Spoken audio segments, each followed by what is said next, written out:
Hi everyone, ನಾನು ನಿಮ್ಮ ಸಂದರ್ಶಿನಿ ಸ್ವಾಮಿ. ನಾ ನಿನಗೆ ನೀ ಹೆನಗೆ ಕಥೆಯ ಮುಂದುವರೆದ ಭಾಗ. ಅದಕ್ಕೂ ಮೊದಲು ನನ್ನ ಕಥೆಗಳು ನಿಮಗೆ ಇಷ್ಟವಾಗಿದ್ದರೆ ತಪ್ಪದೆ ಕಮೆಂಟ್ ಮಾಡಿ, ಲೈಕ್ ಮಾಡಿ, ಶೇರ್ ಮಾಡಿ. ಹಾಗೆ ನನ್ನ ಚಾನಲ್ಗೆ ಹೊಸಬರಿದ್ದರೆ ಸಬ್ಸ್ಕ್ರೈಬ್ ಆಗಿ ಪಕ್ಕದಲ್ಲಿರುವ ಬೆಲ್ ಐಕನ್ನ ಕ್ಲಿಕ್ ಮಾಡಿ. ಇದರಿಂದ ನನ್ನೆಲ್ಲ ಕಥೆಗಳ ನೋಟಿಫಿಕೇಶನ್ ನಿಮಗೆ ಸಿಗುತ್ತೆ. ಸೊ ಬನ್ನಿ, ಕಥೆಯ ಮುಂದುವರಿದ ಭಾಗನ ನೋಡೋಣ. ಎಪಿಸೋಡ್ 146 ಇಂದಿನ ಸಂಚಿಕಲೆ. ಇಂದು ಪರವಾಗಿಲ್ಲ, ನಾನು ಹಿಂದೆ ತಿರುಗಿ ನಿಂತ್ಕೋತೀನಿ, ನೀವು ಬೇಗ ಡ್ರೆಸ್ ಚೇಂಜ್ ಮಾಡಿ ಎಂದಳು. ಅಗಸ್ತ್ಯ ಸಣ್ಣಗೆ ನಕ್ಕು, ಹಬ್ಬ ಎಂಟಿ ಈಗೆಲ್ಲ ತಾಕೀತು ಮಾಡಿದ್ರೆ ನಮಗೆ ಕಷ್ಟ ಕಣೆ ಎಂದುಕೊಂಡು ತಾನು ಕಾವ್ಯ ಕೊಟ್ಟ ಸೂಟ್ ತೆಗೆದು ಇಂದು ಚೂಸ್ ಮಾಡಿದಂತನ ಕೋಟ್ನ ಹಾಕ್ಕೊಂಡು ಈಗ ಓಕೆನಾ ಎಂದ. ಅವಳು ಮುಂದೆ ನಿಂತು ಇಂದು ಎಂದು ಮುಂದೆ ಹೋಗುತ್ತಿದ್ದವಳಿಗೆ ಅಡ್ಡವಾಗಿ ನಿಂತು ಡೋರ್ ಹಾಕಿ ನಿಂತ. ಎಂದನೇ ನೋಡುತ್ತಾ, ನೀನು ಹೇಳಿದ್ದು ನಾನು ಮಾಡಿದ್ದೀನಿ ತಾನೆ, ಈಗ ಆಣೆ ತೆಗಿಯೇ ಎಂದ. ಅವಳನ್ನೇ ನೋಡುತ್ತಾ ಇಂದು ಒಮ್ಮೆ ಅವನ ಮುಖ ನೋಡಿ, ನೀವು ತಾಳಿ ಯಾವಾಗ ಕಟ್ತೀರಾ ಹೇಳಿ, ಆಗಲೇ ಈ ಆಣೆನ ತೆಗಿತೀನಿ ಎಂದವಳು. ಜಾಗ ಬಿಡಿ, ಕೆಲಸ ತುಂಬ ಇದೆ ಎಂದಳು. ಅಗಸ್ತ್ಯ, ಹೇ ತುಂಬ ಜಾಸ್ತಿ ಆಯಿತು, ನಿನಗಿಂತ ಆ ಕಾವ್ಯನೇ ಬೆಟರ್ ಕಣೆ ಎಂದ. ಆದರೆ ಇಂದು ಸೇದ ಅವನು ಮುಂದೆ ನಿಂತು, ಹೋ ಹೌದಾ, ನನಗೂ ನಿಮಗಿಂತ ಆ ಅಮರ್ ಬೆಸ್ಟ್, ಅವನಿಗೆ ನನ್ನ ಕಂಡ್ರೆ ತುಂಬ ಪ್ರೀತಿ ಇದೆ ಎಂದಳು. ಅವಳ ಮಾತು ಮುಗಿಯುವ ಮುನ್ನ ಅಗಸ್ತ್ಯನ ಮುಖ ಹುಪ್ಪಾಗಿತ್ತು. ಮುಂದೆ ಎಂದು ಅಗಸ್ತ್ಯನ ಮುಂದೆ ಹುಬ್ಬೇರಿಸಿ ಆ ಮಾತನ್ನು ಹೇಳಿದರೆ ಅಗಸ್ತ್ಯ ತನ್ನ ಟೈ ತೆಗೆದು ಅವಳನ್ನು ಮುಟ್ಟದೆ ಅವಳ ಕೈ ಎರಡು ಕಟ್ಟಿ ಅಲ್ಲೇ ಮಂಚಕ್ಕೆ ಕಟ್ಟಿ ಕೋಪದಲ್ಲಿ ಏನಂದೆ ಎಂದು ಕೇಳ್ದ. ಇಂದು ಒಂದು ಕ್ಷಣದಲ್ಲಿ ಇಷ್ಟು ಫಾಸ್ಟಾಗಿ ಅವನು ಈ ರೀತಿ ಮಾಡಿದ್ದನ್ನು ನೋಡಿ ಕಣ್ಣು ಬಾಯಿ ಬಿಟ್ಟು ಅವನನ್ನೇ ಪಿಳಿ ಪಿಳಿ ಕಣ್ಣು ಬಿಡುತ್ತಾ ನೋಡ್ತಿದ್ರೆ ಅಗಸ್ತ್ಯನ ಗದರುವ ಮಾತು ಅವಳನ್ನು ವಾಸ್ತವಕ್ಕೆ ತರಿಸಿತು. ಇಂದು ಎಂದು ಅವನ ಮುಖ ನೋಡಿ ಒಮ್ಮೆ ಗಂಟಲೆಲ್ಲ ಒಣಗಿದ್ರು ಉಗುಳು ನುಂಗಿ ಏನು ಏನೂ ಇಲ್ಲ ಎಂದಳು. ಅವನ ಕಟ್ಟಿದ ಪೊಸಿಷನ್ನಲ್ಲೇ ನಿಂತು ಅಗಸ್ತ್ಯ ಅವಳೆದ್ರಿಗೆ ಕೂತು, ಆಗಲೇ ಏನು ಹೇಳಿದ್ಯಲ್ಲ ಅಮರ್ ಅಂತ, ಹೀಗೇಳು ಎಂದ ಹುಪ್ಪು ಗಂಟಿಗೆ. ಇಂದು ಕೂಡ ತಾನೇನು ಕಮ್ಮಿ ಇಲ್ಲ ಅನ್ನೋ ಹಾಗೆ ನೀವು ಕಾವ್ಯ ಅಂತ ಯಾಕೆ ಹೇಳಿದ್ರಿ ಎಂದಳು ಹುಬ್ಬು ಗಂಟಿಗೆ. ಅಗಸ್ತ್ಯನಿಗೆ ಮನದಲ್ಲೇ ಏನೋ ನಗು, ಶಿವಳಿಗೆ ಜಲಸ್ ಶುರುವಾಗಿದೆ ಎಂದು. ಆದರೆ ಮೇಲೆ ತೋರಿದೆ, ನಾನು ಕಾವ್ಯ ಅಂದರೆ ಅವಳೇನು ಈಗ ಮದುವೆ ಆಗೋ ಹುಡುಗನನ್ನು ಬಿಟ್ಟು ಬರ್ತಾಳಾ ಅಂದರೆ, ಹಿಂದೂ ಯಾಕಿಲ್ಲ, ಮೂರನ್ನು ಬಿಟ್ಟವರು ಊರಿಗೆ ದೊಡ್ಡವರು ಅಂತಾರೆ. ಹಾಗೆ ಆ ಹುಡುಗಿ ಕೂಡ ಇವತ್ತು ನೀವು ಹಾಕ್ಕೊಂಡಿದ್ದ ಸೂಟ್ ಅವಳ ತಮ್ಮನ ಕೈಯಲ್ಲಿ ಕೊಡಿಸಿದ್ದು ಎಂದಳು ಬೇರೆ ಕಡೆ ಮುಖನ ತಿರುಗಿಸಿ.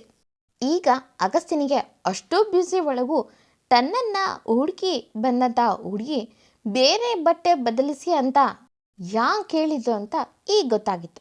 ಅಗಸ್ತ್ಯ ಮನದಲ್ಲೇ ಆ ಮೆಂಟಲ್ಗೆ ಎಷ್ಟು ಹೇಳಿದ್ರು ಅಷ್ಟೆ, ಇವತ್ತಿದೆ ಅವಳಿಗೆ ಎಂದುಕೊಂಡವನು ಇಂದು ಕಡೆ ನೋಡಿ, ಹೌದಾ ಎಂದು ಅವಳ ಅತಿ ಸಮೀಪಕ್ಕೆ ಬಂದು ಅದಕ್ಕೆ ಹೇಳಿದ್ದು, ಈ ಆಣೆಗಿಣೆ ತೆಗಿ ಅಂತ, ಆಗ ಈ ಥರ ಇರೋದೇ ಇಲ್ಲ ಎಂದವನ ತುಟಿಲಿ ತುಂಟ ನಗು ಇದೆ ಎಂದು ಅವನ ನಗು ನೋಡಿ ಹುಬ್ಬೇರಿಸಿ, ಮೊದಲು ಈ ಕೈಗೆ ಕಟ್ಟಿರೋದನ್ನು ಬಿಚ್ಚಿ, ನೋವಾಗ್ತಿದೆ ಎಂದಳು ಸಪ್ಪೆ ಮುಖ ಮಾಡಿ. ಅಗಸ್ತ್ಯ ಹೋ ಸಾರಿ ಎಂದು ಅವಳನ್ನು ಮುಟ್ಟದ ರೀತಿ ಕೈ ಕಟ್ಟು ತೆಗೆದು ತುಂಬ ಆಸೆಯಿಂದ ಅವಳ ಎರಡು ಕಡೆ ತನ್ನ ಕೈನ ಅಡ್ಡ ಇಟ್ಟು, ಈಗ ಈ ಆಣೆನೆ ತೆಗಿ ಎಂದ. ಇಂದು ಅವನ ಮುಖ ನೋಡಿ, ಅದೆಷ್ಟು ದಿನ ಹೀಗೆ ಸರ್ಕಸ್ ಮಾಡ್ತೀರಾ ಅಗಸ್ತ್ಯ, ಅದೇನೋ ಹೀಗೆ ಹುಲಿಯಂತೆ ಇರುವವರು ಸಣ್ಣ ಆಣೆಗೆ ಇಷ್ಟು ಒತ್ತು ಕೊಡ್ತೀರಾ ಅಂದರೆ ಅದೇನೋ ಖುಷಿ ನನಗೆ. ಇಂಥ ಒಂದು ಚಾನ್ಸ್ ಯಾರಿಗೆ ಸಿಗುತ್ತೆ, ತನ್ನನ್ನು ಪ್ರೀತಿ ಮಾಡುವ ಹುಡುಗ ತನಗಾಗಿ ಹೀಗೆಲ್ಲ ಸರ್ಕಸ್ ಮಾಡೋದು ನೋಡೋಕ್ಕೆ ಎಂದು ಮನದಲ್ಲೇ ಖುಷಿಪಟ್ಟರು. ಇನ್ನೊಂದು ಕಡೆ ನನ್ನ ಮುಂದೆನೇ ಆ ಕಾವ್ಯ ಹೆಸರು ತೆಗಿತೀರಾ ಎಂದವಳು ತನ್ನ ಗಲ್ಲಕ್ಕೆ ಕೈ ಕೊಟ್ಟು ಏನೋ ಯೋಚಿಸುವಂತೆ, ಅದು ಅಯ್ಯೋ ಸ್ಟವ್ ಮೇಲೆ ಏನೋ ಹಿಟ್ಟು ಬಂದಿದೆ, ದಾರಿ ಬಿಡಿ, ನಿಮ್ಮಿಂದ ಇವತ್ತು ಏನು ಬಯಸ್ಕೋಬೇಕು ಎಂದು ಹುಬ್ಬು ಕಂಟಿಗೆ ಅಲ್ಲಿಂದ ಹೋಗೋಕ್ಕೂ ನೋಡಿದ್ರೆ ಅಗಸ್ತ್ಯ ಎಲ್ಲಿ ತಾನೂ ಅವಳನ್ನು ಮುಟ್ಟಿಬಿಡ್ತೇನೋ ಎನ್ನುವಂತೆ ದೂರ ಸರಿದು, ಹೇ ಎಂದು ಇದೆಲ್ಲ ತೆಗಿ ಎಂದರೂ ಹುಡುಗಿ ತನ್ನ ಕಿವಿಗೆ ಕೇಳೇ ಇಲ್ಲ ಎನ್ನೋ ಥರ ಅಲ್ಲಿಂದ ಹೋಗ್ತಾಳೆ. ಹೊರಗೆ ಓದುಗಳನ್ನೇ ನೋಡ್ತಿದ್ದಂಥ ಅಗಸ್ತ್ಯ, ಈ ಹುಡುಗಿರ ಕೈಯಲ್ಲಿ ತಮ್ಮ ಜುಟ್ಟು ಕೊಟ್ಟು ಸಿಕ್ಕಾಕೊಳ್ಳೋದು ಅಂದರೆ ಅದು ಇದೆ ಅನಿಸುತ್ತೆ ಎಂದು ಮುಖನ ಊದಿಸ್ಕೊಂಡವನ ಕಣ್ಣಿಗೆ ಬಿದ್ದಿದ್ದು ಬೆಡ್ ಮೇಲೆ ಬಿದ್ದಿದ್ದಂಥ ಕೋಟ್. ಅದನ್ನು ನೋಡಿ ಚೋಳ್ಗೆಷ್ಟು ಧೈರ್ಯ ಎಂದು ಅದನ್ನು ಅಲ್ಲೇ ಇದ್ದಂಥ ಕತ್ತರಿಯಿಂದ ಚೆನ್ನಾಗಿ ಕತ್ತರಿಸಿ ಫೋಲ್ಡ್ ಮಾಡಿ ಒಂದು ಸಣ್ಣ ವ್ಯಂಗ್ಯದ ನಗುಚಲ್ಲೇ ಒಂದು ಹುಡುಗ ಬೇಡ ಅಂದರೆ ಬೇಡ ಅಷ್ಟೆ. ಅವ್ರ ಹಿಂದೆ ಹೀಗೆ ಮೈ ಮೇಲೆ ಬಿದ್ದು ಹೋಗೋರಿಗೆ ಹೀಗೆ ಬುದ್ಧಿ ಕಲಿಸ್ಬೇಕು ಎಂದು ಕಣ್ಣನ್ನು ಕಿರಿದಾಗಿಸಿ ಅದನ್ನು ಪ್ಯಾಕ್ ಮಾಡಿ ಆ ಬಾಕ್ಸ್ ಮೇಲೆ ಕಾವ್ಯ ಎನ್ನುವ ಹೆಸರು ಬರೆದು ಕೆಲಸದವರಿಗೆ ಹೇಳಿ, ಕಾವ್ಯ ಮೇಡಮ್ಗೆ ಇದು ಪಾರ್ಸಲ್ ಬಂದಿದೆ ಕೊಡೋಗಿ ಎಂದು ಕೊಟ್ಟು ಕಳಿಸ್ತಾ. ಹಿಂದೂ ಕೆಳಗೆ ತುಂಬ ಖುಷಿಯಲ್ಲೇ ಹೋಗ್ತಾಳೆ. ಆದರೆ ಎದುರಿಗೆ ಯಾರ್ದೋ ಜೊತೆ ಮಾತಾಡ್ತಾ ಬರ್ತಿದ್ದಂಥ ದಿಲೀಪ್ ಕೂಡ ಎತ್ತಲ ನೋಡ್ತಾ ಬರುವಾಗ ಹುಡುಗಿ ಅಗಸ್ತಿನ ಗುಂಗಲೇ ಬರುತ್ತಿದ್ದವಳು ಅವನನ್ನು ನೋಡಲಿಲ್ಲ. ಅವನಿಗೆ ಡಿಕ್ಕಿ ಹೊಡೆದು 2 ಸ್ಟೆಪ್ ಜಾರಿದ ಹುಡುಗಿ ಕೈ ಹಿಡಿದ ದಿಲೀಪ್ಗೆ ಇಂದು ತಲೆ ಮೇಲೆ ಹೊದ್ದಿದ್ದಂಥ ಸೆರಗು ಜಾರಿ ಅವಳ ಮುಖ ಕಾಣುತ್ತೆ. ದಿಲೀಪ್ ಅವಳ ಕೈ ಹಿಡಿದು ಅವಳನ್ನೇ 1-2 ಸೆಕೆಂಡ್ ನೋಡಿದವನು ಸಾರಿ ಎಂದು ಅವಳನ್ನು ಬಿಟ್ಟು ನೀವು ಎಂದ. ಎಂದ ತಕ್ಷಣ ಅವಳ ಮುಖಕ್ಕೆ ಸೆರಗನ್ನು ಎಳೆದು ಈ ಮನೆ ಅಡಿಗೆಯವಳು ಎಂದವಳು ಅಲ್ಲಿ ನಿಲ್ಲದೆ ಸೀದಾ ಅಲ್ಲಿಂದ ಹೋಗ್ತಾಳೆ ಕಿಚನ್ಗೆ. ದಿಲೀಪ್ ಒಪ್ಪೇರಿಸಿ, ಇಷ್ಟು ಸಖತ್ತಾಗಿರೋ ಹುಡುಗಿ ಅಡುಗೆ ಕೆಲಸದವಳ ಎಂದು ಆಶ್ಚರ್ಯಪಟ್ಟು ನಿಂತವನು 1-2 ನಿಮಿಷ ನಿಂತು ತನ್ನ ರೂಮ್ಗೆ ಹೋಗ್ತಾನೆ. ಇತ್ತ ಅಗಸ್ತ್ಯ ಕಳಿಸಿದ್ದಂಥ ಬಾಕ್ಸ್ ಕಾವ್ಯ ಕೈ ಸೇರಿದ್ರೆ ಅವಳು ಯಾರೋ ಕಳಿಸಿದ್ದಾರೆ ಎಂದು ಓಪನ್ ಮಾಡಿ ನೋಡಿದ್ರೆ ಅಗಸ್ತಿನ್ಗೆ ಕೊಟ್ಟಿರೋ ಸೂಟ್ ವಾಪಸ್ ಬಂದಿದ್ದನ್ನು ನೋಡಿ ಮೆಲ್ಲಗೆ ತೆರೆದು ನೋಡಿದ್ರೆ ಅದು ಪೀಸ್ ಆಗಿರುತ್ತೆ. ಅದನ್ನು ನೋಡಿದ ಕಾವ್ಯ ಮನಸ್ಸು ಬೇಸರಿಸಿದ್ರೆ ಕಣ್ಣು ತುಂಬಿದ್ದು ಕಣ್ಣೀರು ಜಾರಿದು. ಅಷ್ಟೊತ್ತಿಗೆ ಅಲ್ಲಿಗೆ ಬಂದಿದ್ದ ದಿಲೀಪ್ ಎಸ್ ಎಂದು ಬಂದವನು ಕಾವ್ಯ ಕಣ್ಣೀರನ್ನು ನೋಡಿ ಏನಾಯಿತು ಎಂದ ಗಾಬರಿನಲ್ಲಿ. ಕಾವ್ಯ ಏನಿಲ್ಲ ಎಂದವಳು ಆ ಬಾಕ್ಸ್ನ ತೆಗೆದು ಹಿಡೋದನ್ನು ನೋಡಿದ ದಿಲೀಪ್ ಅಗಸ್ತ್ಯ ಕಳಿಸಿದ್ದ ಕೋಡ್ ತೆಗೆದು ನೋಡಿ, ಅಕ್ಕ ನಿನಗೆ ದೊಡ್ಡಪ್ಪ ಹೇಳಿದ್ದಾರೆ ಅಲ್ವಾ, ಅಗಸ್ತ್ಯನಿಗೆ ಈಗಾಗಲೇ ಮದುವೆ ಆಗಿದೆ, ಅವನನ್ನು ಮರೆತು ಮುಂದಿನ ಬದುಕಿನ ಕಡೆ ಗಮನ ಕೊಡು ಅಂತ. ಯಾಕೀಗೆ ಬೇಡದ ಕನಸು ಕಾಣುತ್ತಾ ಅವರಿಗೂ ಬೇಸರ ಮಾಡ್ತೀಯಾ?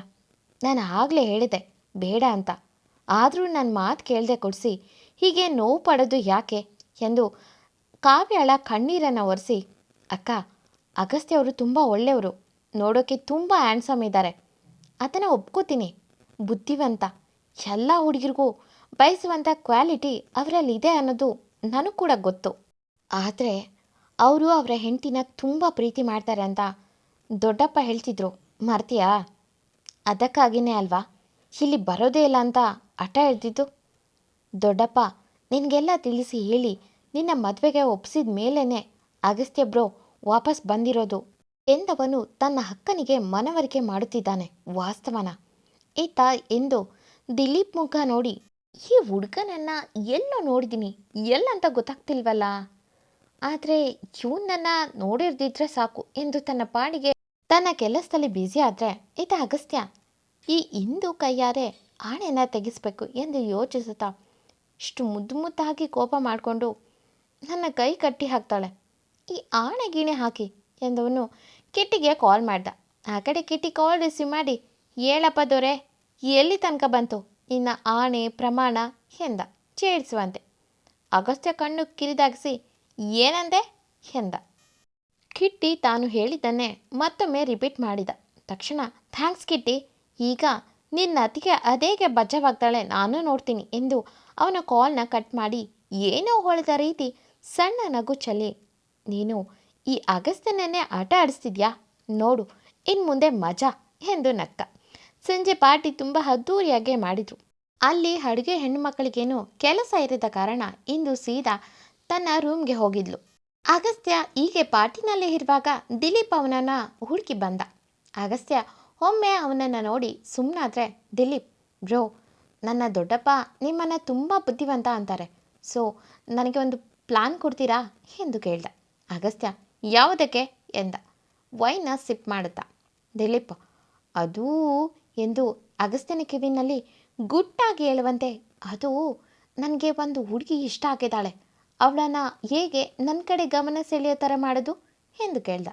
ಅಗಸ್ತ್ಯ ಒಮ್ಮೆ ದಿಲೀಪ್ನ ಮೇಲಿಂದ ಕೆಳಗೆ ನೋಡಿ, ಈಗಿನ್ನೂ ಸ್ಟಡಿ ಮುಗಿಸಿ ಬಂದಿದ್ಯಾ? ಆಗಲಿಲ್ಲವ್ವಾ ಎಂದು. ಅದು ಡಿಪೆಂಡ್ ಅಪಾನ್ ಪರ್ಸನ್ ಮೇಲೆ ಎಂದ. ದಿಲೀಪ್ ಅಗಸ್ತ್ಯನ ಕಿವಿಯಲ್ಲಿ, ಅದು ನಮ್ಮ ಮನೆಯಲ್ಲಿ ಮುಖದ ಮೇಲೆ ಸೆರಗು ಹೇಳ್ಕೊಂಡಿರುವ ಹುಡುಗಿ, ಅವಳ ಮುಖ ನೋಡಿದ್ದೀರಾ? ವಾವ್ ಸೂಪರ್ ಬ್ರೋ, ಯಾವ ಮಾಡೆಲ್ಗೂ ಕಮ್ಮಿ ಇಲ್ಲ ಎಂದ ನಗತ. ಅಗಸ್ತ್ಯ ಒಮ್ಮೆ ದಿಲೀಪ್ ಕಡೆ ಗುರಾಯಿಸಿ ತನ್ನ ಕೋಪನ ದಾನೆ ತಡೆದು ನಿನ್ನ ಲೆವೆಲ್ಗೆ ತಕ್ಕನಾಗಿ ಇಷ್ಟಪಡೋದನ್ನ ಕಲಿ ಎಂದ ಹುಬ್ಬು ಗಂಟಿಕೆ. ದಿಲೀಪ್ ತನ್ನ ಹಿಂದೂನ ಇಷ್ಟಪಡ್ತಿದ್ದಾನೆ ಅಂತ ಗೊತ್ತಾಗಿ ಅಗಸ್ತ್ಯ ಮುಂದೆ ಏನು ಮಾಡ್ತಾನೆ? ಮುಂದಿನ ಎಪಿಸೋಡ್ಗಳಲ್ಲಿ ನೋಡೋಣ. ಎಂದಿನಂತೆ ಕತೆ ಮುಂದುವರಿಯೋದು. ಈ ಕತೆ ನಿಮ್ಗೆ ಇಷ್ಟವಾಗಿದ್ದರೆ ತಪ್ಪದೆ ಕಮೆಂಟ್ ಮಾಡಿ, ಲೈಕ್ ಮಾಡಿ, ಶೇರ್ ಮಾಡಿ. Thank you for watching.